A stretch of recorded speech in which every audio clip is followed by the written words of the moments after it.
함께 보실 말씀은 마가복음 12장 42절로 44절 말씀입니다. 마가복음 12장 41절로 44절 말씀 한 절씩 교독을 하겠습니다. 예수께서 헌금함을 대하여 앉으사 우리가 어떻게 헌금함에 돈 넣는가를 보실세 여러 부자는 많이 넣는데 한 가난한 과부는 와서 두 렙돈 곧 한 고드란트를 넣는지라. 예수께서 제자들을 불러다가 이르시되 내가 진실로 너희에게 이르노니 이 가난한 과부는 헌금함에 넣는 모든 사람보다 많이 넣었도다. 그들은 다 그 풍족한 중에서 넣었거니와 이 과부는 그 가난한 중에서 자기의 모든 소유 곧 생활비 전부를 넣었느니라 하시니라. 아멘. 우리 드려진 예물 위해서 함께 기도드리겠습니다. 좋으신 주님 감사합니다. 간밤에도 주의 은혜의 날개 그늘 아래 주님의 백성들을 품어주시고 안아주시고 새날 새 생명 허락해 주시어서 새벽전에 나와 예배하며 찬양하며 말씀 앞에 세워주시니 감사를 드립니다. 주님께 예배드리는 시간 하늘로부터 내려오는 신령한 은혜들을 충만하게 부어 주옵소서. 그리하여 그 온몸 오장육부 사지백체 관절골수 세포와 DNA마다 주의 은혜가 흘러들어가 살아나고 회복되고 강건해지도록 주여 역사하여 주옵소서. 연약한 것, 병든 것, 아픈 것, 피곤한 것 떠나가게 하여 주시고 그 마음 가운데 있는 모든 염려, 근심, 걱정, 불안, 두려움 사라지게 하여 주시며 인생의 무거운 짐들이 가벼워지도록 기름 부어 주옵소서. 그리하여 사람이 떡으로 사는 것이 아니라 하나님의 입에서 나오는 말씀으로 은혜로 사는 것을 오늘도 확인하며 확신하며 나아가도록 함께하여 주옵소서. 전전에 오르며 귀한 예물 준비하여 올려드립니다. 1000번째 올리오니 받으시고 흠양하시고 만복을 내리어 주옵소서. 그 소원하는 뜻이 속히 이루어지도록 축복하여 주옵소서.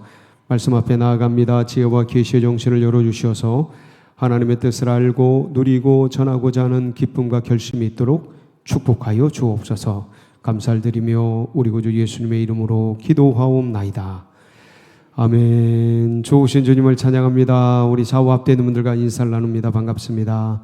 환영합니다. 축복합니다. 예, 오늘도 우리 주님께서 신실하신 은혜로 이 시간 함께 하실 줄 믿습니다. 우리 그런 기대를 가지고 오늘 마가복음 12장 마지막 시간입니다. 마가복음이 꽤 길었는데 12장이 꽤 길었는데 오늘 이 마지막 시간 특별히 가난한 과부의 두 렙돈을 드리는 이 말씀을 통해서 우리 주님이 기뻐하시고 우리 주님을 감동시키는 것이 어떤 것인가를 우리가 또 함께 새기고 오늘 또 주님을 기쁘시게 하고 감동시키는 복된 날이 되시기를 축복합니다.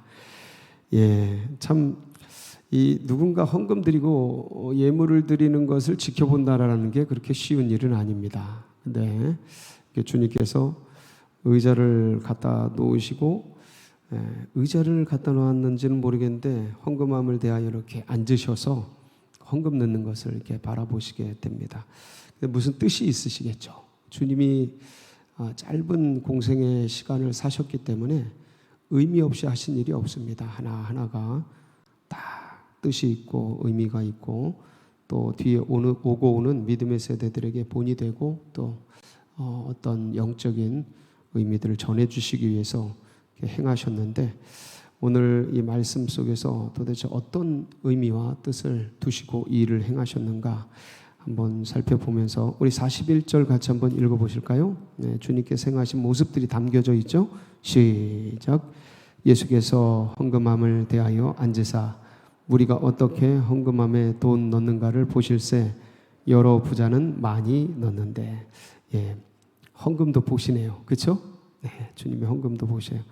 우리가 드리는 헌금, 우리가 드리는 마음, 우리가 드리는 시간, 우리가 드리는 모든 것 주님이 살펴보고 계시죠. 예, 감사할 따름입니다. 주님이 보시고 어떤 우리들에게 참 이해하기가 쉽지 않은 그런 어떤 판단, 어떤 내용들을 우리에게 전해주고 계십니다. 부자들은 헌금을 많이 하죠. 그건 뭐 사실 어느 시대나 이제 마찬가지인데 부자가 많이 넣습니다. 근데 거기 보니까 뭐 성전에 부자만 오는 게 아니고 여러 유형의 사람들이 찾아오지 않겠습니까? 가난한 한 과부가 이제 찾아오게 됩니다. 그는 어떻게 했습니까? 42절 한번 보실까요? 한 가난한 과부는 와서 2렙돈 곧 한 고드란트를 넣는지라. 이제 성전에 들어가기 전에 이제 헌금함이 있어서 저희도 이렇게 올라오다 보면 헌금함이 있지 않습니까? 어디나 다 비슷합니다. 전 세계가 어디나 다 비슷한데 과거로부터 현재까지, 왜냐하면 예배를 드릴 때, 제사를 드릴 때 제물 없이 드리지 않거든요. 예배를 드릴 때 헌금 없이 드리지를 않는데, 가난한 사람도 와서 예배를 드릴 수 있지 않습니까? 드릴 게 이제 없었던 거죠. 없었는데 이 가난한 과부가 2렙돈을 이제 드리게 됩니다. 2렙돈, 이게 한 고드란트인데 2렙돈이 얼마냐면 지금으로 환산하면 1달러에서 2달러 정도 돼요. 가난한 나라를 가보면 그 애들이 뭘 팔면서 1달러 막 그렇습니다. 그런 얘기를 하는데, 그게 지금도 한 1, 2달러를 가지고 생활하는 나라가 꽤나 많습니다. 아프리카 지역에 보면 꽤나 많은데 굉장히 가난한 거죠. 1달러가 지금 한 1,300원 합니까? 1,300원? 그럼 1달러, 2달러 하면 한 2,000원? 3,000원도 안 되는 그런 돈이란 말이에요. 그거를 넣었어요.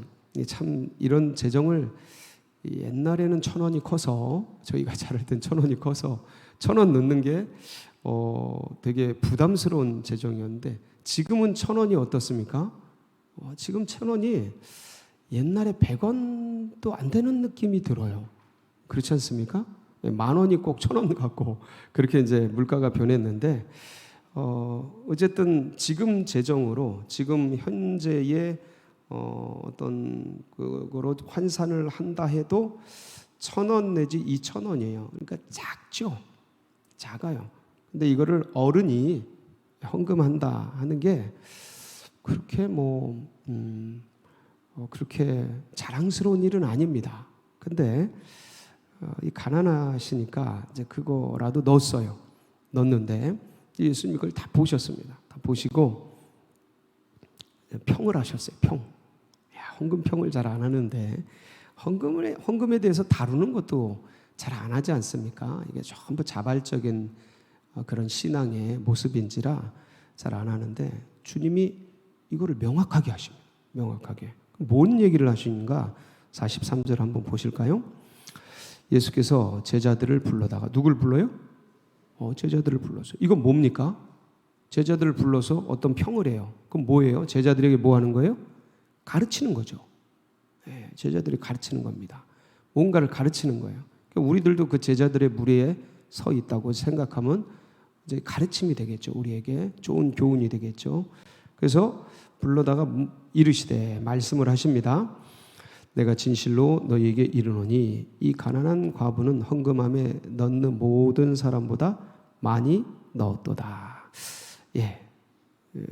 그러니까 많은 사람들이 와서 헌금을 하는데, 이 가난한 과부가 2렙돈 넣은 것이 가장 많았다. 글쎄, 이 물리적인 금액으로는 부유한 사람들이 많이 넣겠죠. 그렇죠? 근데 이게 무슨 얘기실까? 어떤 의미실까? 주님이 말씀하시려고 하는 게 뭘까? 헌금 많이 하라, 이 얘기를 하시고 싶은 건가? 아니면 정성껏 준비해서 해라, 이런 얘기를 하고 싶으신 건가? 제자들에게 지금 뭐를 가르쳐주고 싶으신 건가? 44절이에요. 44절. 거기에 본질이 있어요. 같이 한번 읽어볼게요. 시작. 그들은 다 그 풍족한 중에서 넣었거니와 이 과부는 그 가난한 중에서 자기의 모든 소유 곧 생활비 전부를 넣었느니라 하시니라. 어떤 사람에게는 뭐 2,000원이 아무것도 아닐 수 있잖아요. 뭐 작은 금액일 수 있는데 현재 시대에. 근데 어떤 사람에게는 그게 굉장히 큰 재정일 수 있어요. 이 가난한 과부에게는 이게 생활비 전부였던 거예요. 참 가난하게 사셨죠. 너무 힘들게 사셨어요. 자, 그런데 이걸로 하루 생활해야 돼요. 그러니까 이거를 전부 넣었어요. 헌금했어요. 자, 그럼 주님이 제자들에게 지금 뭐를 가르쳐 주시고 싶으신 건가? 있는 재정 다 헌금해라, 이 얘기를 하고 싶으신 건가? 그게 아니죠. 지금 헌금 얘기하는 거 아니죠. 지금 물질 얘기하는 거 아니죠. 헌금이라는 건, 돈이라는 거, 이 재정이라는 것은 물질이잖아요. 세상의 대표적인 거죠. 그러니까 세상을 대표하는 거예요. 그래서 하나님과 재물을 겸하여 섬기지 말라라고 하신 이유가, 재물이라는 건 세상을 얘기해요. 그러니까 하나님이 만드신 거죠. 재물도 다. 예? 이 천지 만물 안에 있는 것 중에 하나님 것이 아닌 게 어디 있어요. 근데 지금 여기서 하나님과 재물을 겸하여 섬기지 말라라는 거는, 이 재물은 세상을 대표하는 거예요. 그러니까 세상을 섬기고 세상을 따르고, 그러면서 하나님을 따르고 하나님을 섬기고, 두 마음을 가지고 섞어서 하나님을 섬기지 말라라는 거예요. 예. 그래서 하나님을 우선적으로 섬겨라라는 게 아니에요. 절대적으로 섬겨라라는 거죠. 하나님과 재물 이렇게 있으면 하나님을 먼저 섬기고 그 다음에 재물 섬겨라, 이런 의미가 아니고, 재물을 섬기지 말아라. 그 누구만 섬겨라? 하나님만 섬겨라. 하나님을 섬기기 위해 뭘 사용해라? 재물을 쓰라는 거죠. 겸하여 섬기지 말아라는, 빠지지 말라라는 거예요. 같은 순위에 놓지 말아라는 거예요. 이건 섬길 게 아니고, 재물은 섬길 게 아니고 뭐 할 거예요? 다스릴 거죠. 지배할 거죠. 사용하는 거죠. 하나님 나라 위해서, 주님을 위해서. 의식을 같이 두지 말아라. 근데 살다 보면, 우리가 세상에 살기 때문에 건강, 재물, 자녀, 명예, 권세, 이 땅의 것들이 쭉 올라와서 레벨이 하나님과 딱 같아집니다. 그래서 하나님도 섬기고 그것도 섬겨가요. 내 마음이 나누어져요. 그것들을 다 하나님 섬기는데 사용할 수단과 이용할 어떤 대상으로 다스릴 것으로 여기는 이 신앙과 영성과 인격이 딱 자리를 잡아야 되는데, 이게 거기까지 신앙이 성장하지를 못하는 거예요. 지금 주님께서 부자들이 부요한 중에 재물을 넣었기 때문에 적게 넣었다라고 말씀하시는 게 아니에요. 금액의 다소를 가지고 말씀하시는 게 아니고, 이 부자들은 뭐를 잃어버렸을까요? 헌금을 드리면서, 예물을 드리면서 주님께 대한 신앙의 본질을 잃어버린 거죠. 주님 말씀하고 계시는 거예요. 이게 형식화된 거예요. 예배가, 예물이, 신앙이, 믿음이 매너리즘에 빠진 거죠. 문화화된 거예요. 그러니까 신앙과 믿음과 기독교와 예수교와 교회와 믿음의 생활들이 내성이 생겨버려가지고 안주하면서 거기에 관습화돼 버린 거예요. 문화화돼 버린 거예요. 왜 애들이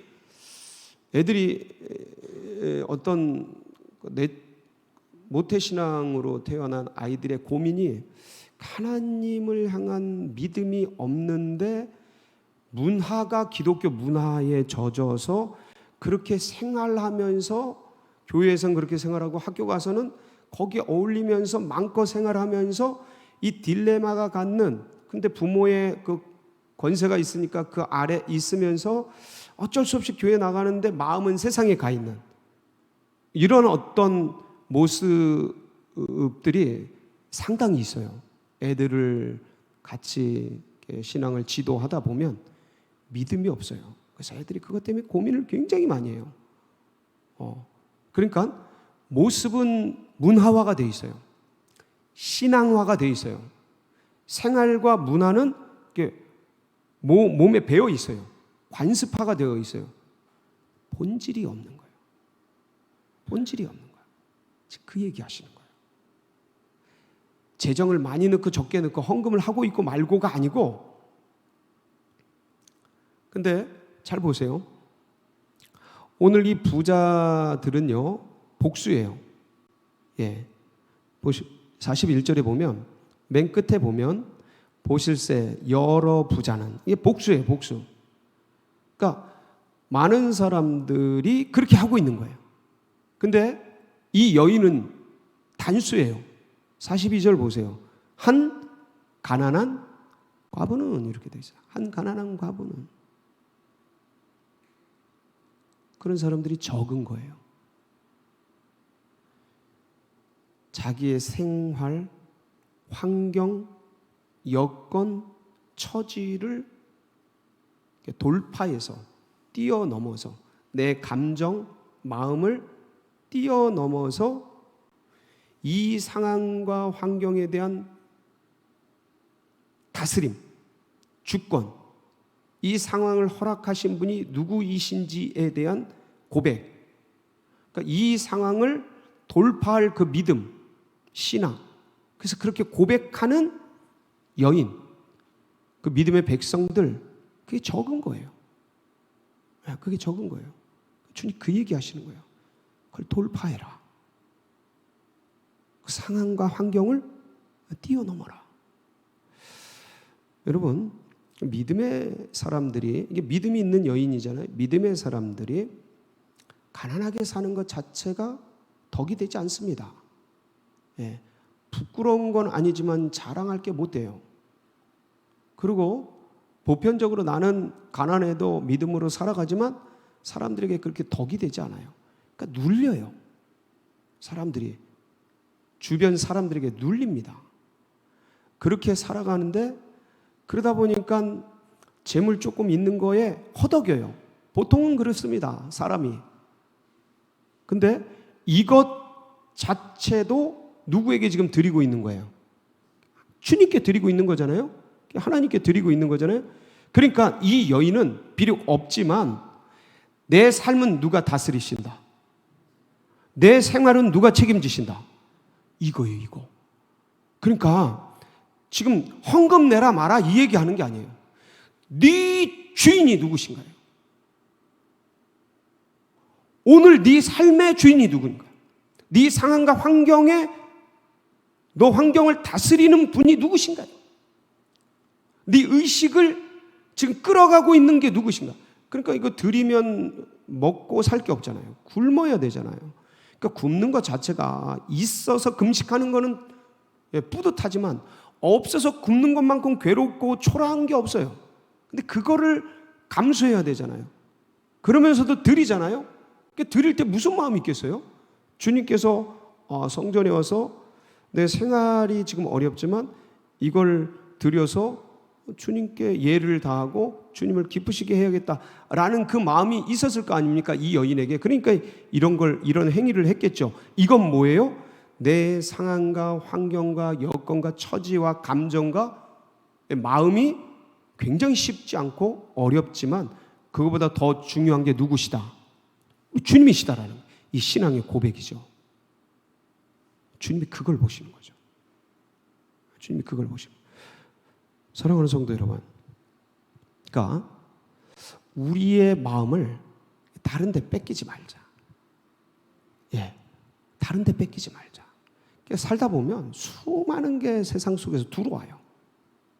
물질뿐만 아니라 상대적인 박탈감과 서울살이를 하다 보면 아주 잘 사는 사람 모여 살잖아요. 그러다 보면 이것저것 막 들어옵니다. 예? 그러면 그거를 해내기 위해서 아둥바둥 목숨 걸고 살다 보면 어느 결엔간 주님은 사라지고 없고요. 신앙은 있어요. 교회는 다녀요. 기쁨이 사라져요. 주님을 사랑하는 마음들이 없어져요. 주님을 향한 사모하는 마음들이 다 식어집니다. 껍데기만 남아요. 왜? 마음을 잃었기 때문에 그래요. 가난해도 마음을 잃을 수 있고요. 부요해도 마음을 잃을 수 있어요. 주님이 지금 이 두 렙돈 드리는 과부를 통해 우리에게 전하고자 하는 것은 상황과 환경에 마음을 뺏기지 말아라. 오늘도 우리의 심령과 우리의 마음이 오직 드려질 분은 누구셔요? 예수? 그 초점을 놓치지 마라. 그리고 나머지를 다스려라. 그럼 누가 책임지십니까? 우리 주님께서 책임지십니다. 믿으십니까? 오늘도 그 주님을 붙들고 승리하는 복된 날이 되시길 축복합니다. 같이 기도하시겠습니다.